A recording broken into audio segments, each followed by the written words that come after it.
wabarakatuh. Perkenalkan, nama saya Anissa Rizky. Di video ini, saya akan menjelaskan mengenai costing method dan inventory valuation di Odoo versi 14. Baik, kita langsung masuk saja ke video penjelasannya. Jadi di sini saya akan mencoba menjelaskan mengenai costing method dan inventory valuation. Jadi untuk pengaturan tersebut, kita bisa masuk ke menu, kemudian klik inventory, lalu kita klik configuration, lalu product categories.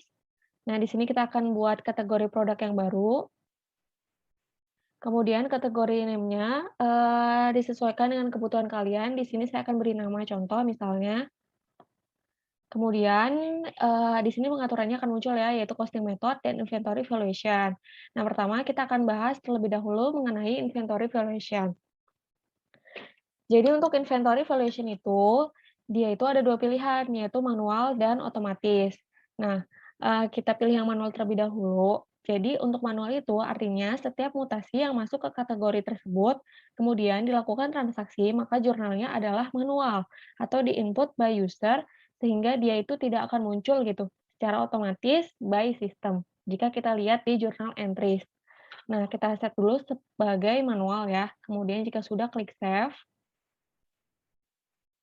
Kemudian kita, coba buat produk barunya dengan kategori tersebut, klik produk, kita buat yang baru ya, misalnya. Di sini misalnya Blackboard. Nah, untuk produk kategorinya kita setting dengan, produk kategori yang telah kita buat. Contoh. Nih. Lalu cost-nya, di-set misalnya 1.000, lalu jika sudah, klik save. Nah, untuk mempraktikkan bahwa inventory valuation itu traceability-nya jelas, maka kita akan buat, suatu mutasi penerimaan, yaitu dengan membuat PO baru. Kita masuk ke menu purchase. Di sini kita akan buat PO baru, klik create. Vendornya kita pilih Azure Interior. Lalu add produknya, itu produk yang telah tadi kita buat dan kita setting produk kategorisnya. Ini ya, Blackboard. Misalnya 2000. Nah, di sini kita lihat dulu ya di accounting jurnalnya. Kita cek dulu nih untuk supaya jelas di menu accounting, kemudian journal entries.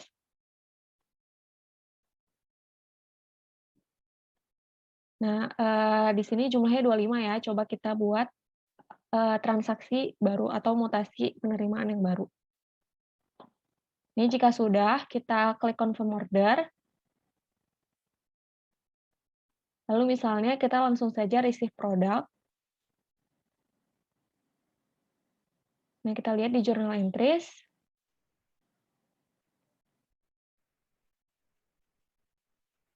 Nah, maka dia tidak akan muncul jurnal ya. Coba kita klik validate. Kita klik apply. Lalu jika sudah, misalnya kita cek lagi nih di journal entries.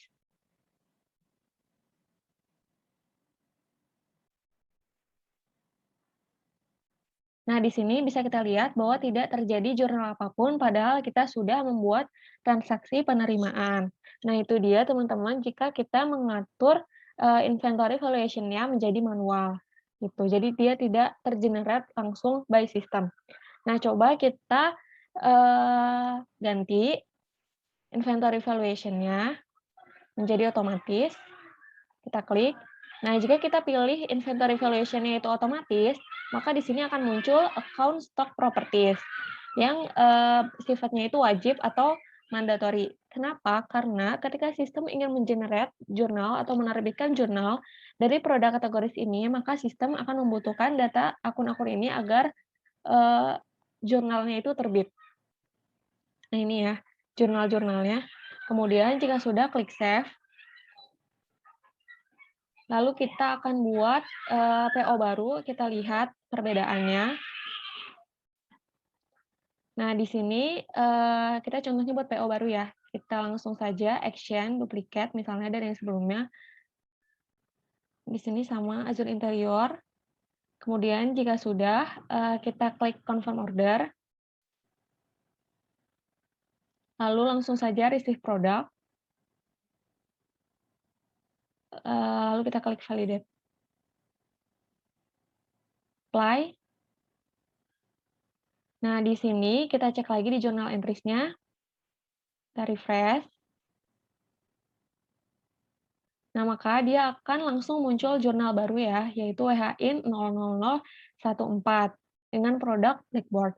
Jadi itu teman-teman, apabila kita men-setting inventory valuation-nya pada produk kategoris dengan settingan otomatis. Jadi dia akan langsung menerbitkan jurnal apabila kita telah membuat transaksi. Lalu di sini bisa kita lihat jurnalnya, bahwa di sini tuh harganya itu adalah 1.000, namun ketika kita, lihat di PO-nya, nah ini tuh, harganya 2.000. Nah ini itu berkaitan dengan costing method yang akan kita bahas selanjutnya, seperti itu. Nah, untuk pembahasan mengenai costing method, di sini, kita lihat dulu ya, pilihan costing methodnya itu ada 3, yaitu standard price, first in, first out, dan average cost. Nah, sebelumnya itu pilihan yang kita atur adalah standard cost.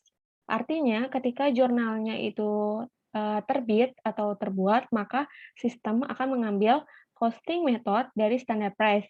Nah, standard price, yang dimaksud yang mana? Jadi standard price yang dimaksud yaitu cost price yang terdapat di form produk. Jadi misalnya kita masuk ke produk nih, misalnya kita ke produk ya. Nah, di sini kita lihat yang tadinya Blackboard ya, harganya itu 1.000, maka, jurnal yang terbit itu dia akan mengikuti harga dari, cost price yang ada di, form produk ini. Meskipun dia PO-nya adalah 2.000, jadi dia mengikutnya di form produknya bukan dari PO-nya. Nah, itu untuk standar cost-nya. Kemudian, kita akan coba masuk ke pilihan yang kedua, misalnya adalah first in, first out ya. Nah, sebelum kita ke pilihan first in, first out ini, kita harus pastikan dulu nih bahwa, produk yang akan kita lakukan transaksi itu berjumlah 0 di inventory. Kenapa? Karena, supaya costing methodnya itu tidak tercampur ya. Jadi, tadi kan kita punya, blackboard-nya itu adalah 2 unit. Nah, kita kosongkan dulu nih di inventory kita dengan melakukan penjualan. Caranya itu kita masuk ke menu sales,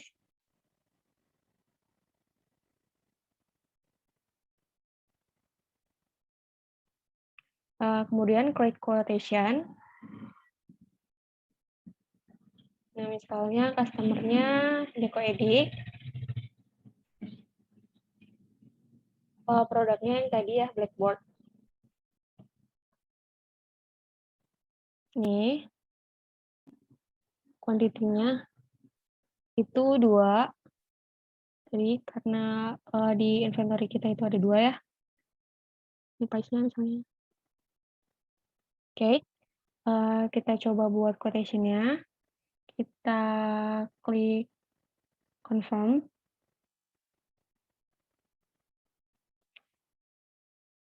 Nah, maka dia akan muncul satu delivery, lalu kita klik,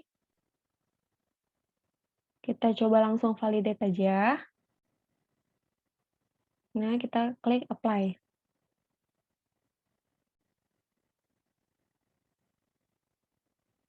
Nah, di sini, nah jika kita lihat di journal entries-nya, karena sebelumnya kita sudah, men-setting-nya sebagai otomatis, maka dia langsung muncul ya, nih WH out-nya, sesuai dengan quotation yang telah kita buat. Kemudian kita langsung masuk ke pilihan costing method yang kedua, yaitu FIFO. Nah, jadi, FIFO itu maksudnya gimana? Jadi, FIFO itu adalah first in, first out ya. Konsepnya itu seperti antrian, jadi yang masuk pertama itu adalah yang keluar duluan, gitu. First in, first out. Kemudian, tadi kenapa muncul warning, itu karena, kita itu melakukan perubahan, di mana seharusnya costing method ini itu ditentukan di awal pada saat pembuatan produk. Jadi tadi kita klik oke aja, lalu, jika kita memilih Vivo ini, maka apabila kita memiliki PO yang pertama nih, misalnya harganya 1.000, kemudian PO yang kedua harganya 2.000, maka seharusnya pada saat di-delivery order, yang akan keluar duluan adalah PO pertama dengan harga 1.000, baru PO kedua atau sesuai dengan urutannya.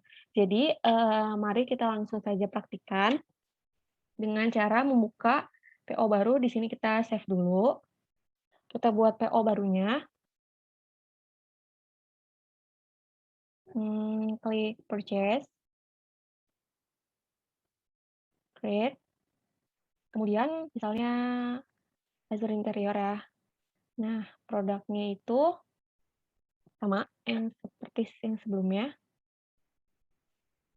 Blackboard.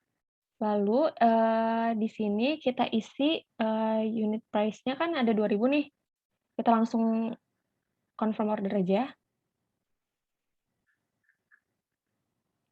Lalu jika sudah, kita coba langsung receive aja,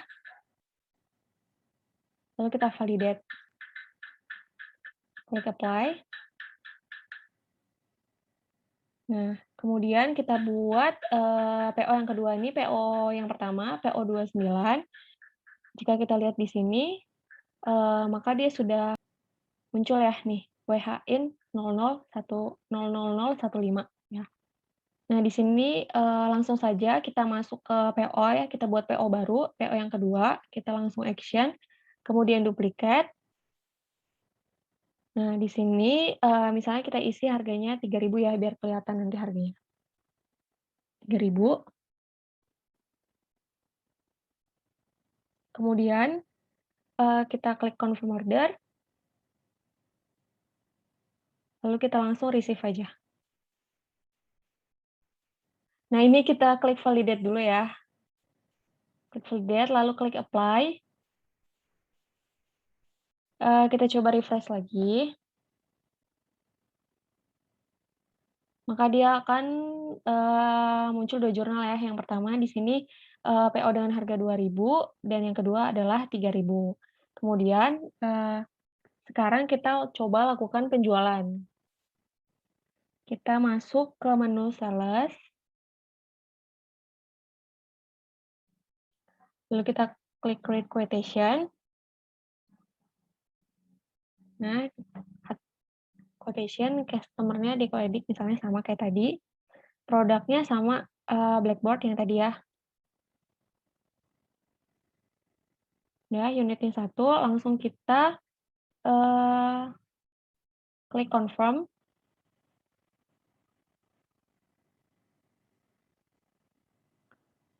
Maka di sini akan muncul 1 delivery, kita klik. Nah, di sini, sudah ada ya WH out-nya, lalu kita klik validate, kita klik apply.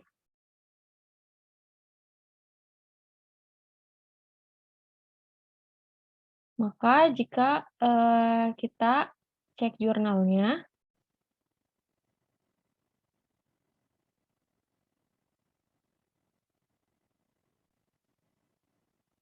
nah di sini dia akan muncul WH out-nya dengan harga 2.000 ya, nih 2.000. Lalu kita coba lakukan lagi nih, penjualan untuk memastikan bahwa yang keluar itu, dengan harga berapa gitu. Kita coba buat, penjualan lagi, kita masuk aja ke sini,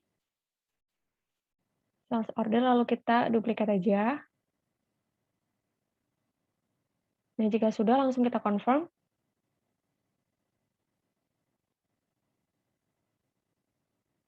lalu kita klik delivery, nah lalu kita klik validate, apply.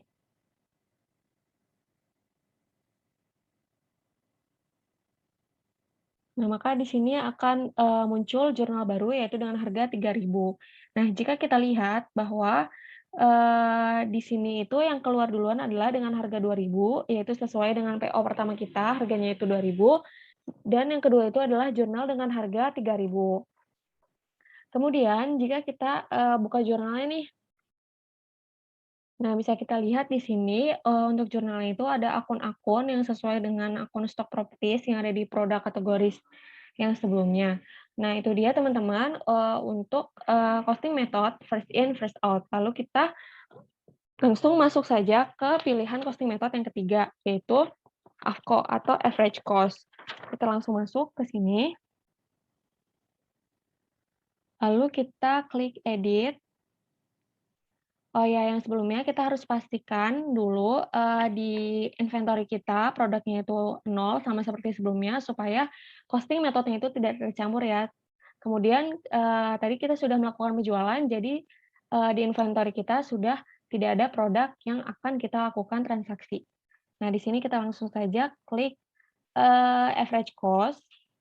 Kemudian klik OK, warningnya sama ya, itu karena, kita melakukan perubahan yang seharusnya dilakukan ketika kita akan membuat produk. Lalu kita klik save. Jadi pengertian AFCO atau average cost itu adalah, harga yang diambil adalah harga rata-rata. Jadi nih, misal kita memiliki PO yang pertama itu 1.000, lalu PO yang kedua itu adalah 2.000. Maka pada saat barang tersebut dikeluarkan, harganya akan menjadi 1.500 atau rata-rata dari 1.000 dan 2.000. Baik, kita langsung praktikkan saja. Di sini, kita langsung buat PO aja ya. Kita masuk ke menu purchase, kita pilih create, sama Azure Interior, kemudian produknya itu Blackboard. Nah, misalnya harganya itu adalah unit price-nya 1.000. Kita confirm order, kemudian, receive, lalu kita klik validate, lalu apply. Nah, maka jika kita, masuk ke jurnal,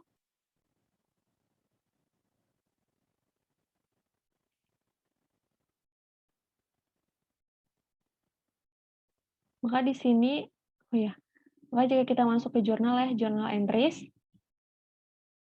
Nah, di sini, akan terlihat ya bahwa sudah ada, pembelian nih dari Azure Interior dengan harga 1.000. Lalu kita lakukan, purchase order yang kedua, atau kita buat purchase order yang kedua, kita langsung klik aja purchase order yang sebelumnya, kita duplicate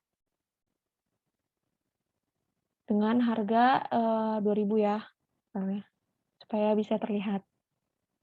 Kemudian kita klik confirm order, lalu langsung saja kita receive produk.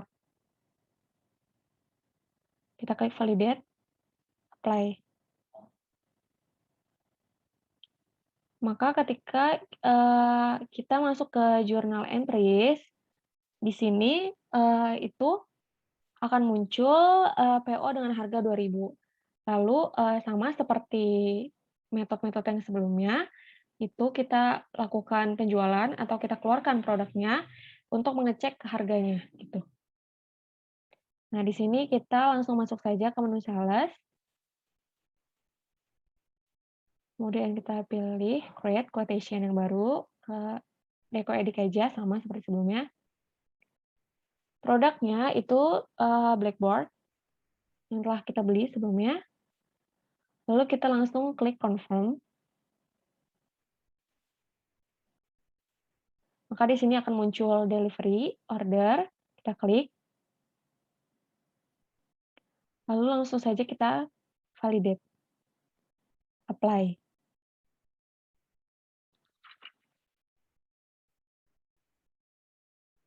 Nah, maka ketika kita masuk ke journal entries, maka di sini akan muncul jurnal baru, yaitu pengeluaran Blackboard dengan harga rata-rata dari PO pertama dan PO kedua, yaitu 1.500. Seperti itu, teman-teman, jika kita memilih average cost, di pilihan costing metode-nya, gitu. Nah, kurang lebih itu saja, yang bisa saya sampaikan mengenai inventory evaluation dan costing method. Kurang lebihnya mohon maaf. Kritik dan saran akan sangat berguna bagi saya. Wassalamualaikum warahmatullahi wabarakatuh.